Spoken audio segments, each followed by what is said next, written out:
তো চলো, আজ হচ্ছে 27 তারিখ, no junk food, only home cook food. তো এক গ্লাস অ্যাপেল সাইডার ভিনেগার খেয়ে, একটা কলা খেয়ে অফিস চলে গেলাম। অফিসে গিয়ে এই ছোলা সেদ্ধটা খেয়ে নিয়েছিলাম, পেটটা একটু ফুল থাকে।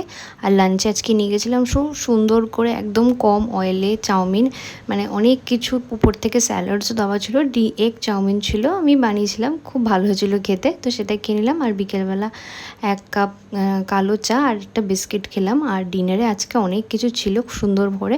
তো ফেভারিট জিনিসটা হচ্ছে এই যে কাঁচা পোস্ত বাটা, সয়াবিনের তরকারি আর মাছের ঝোল ছিল, একদম টাটকা মাছের ঝোল।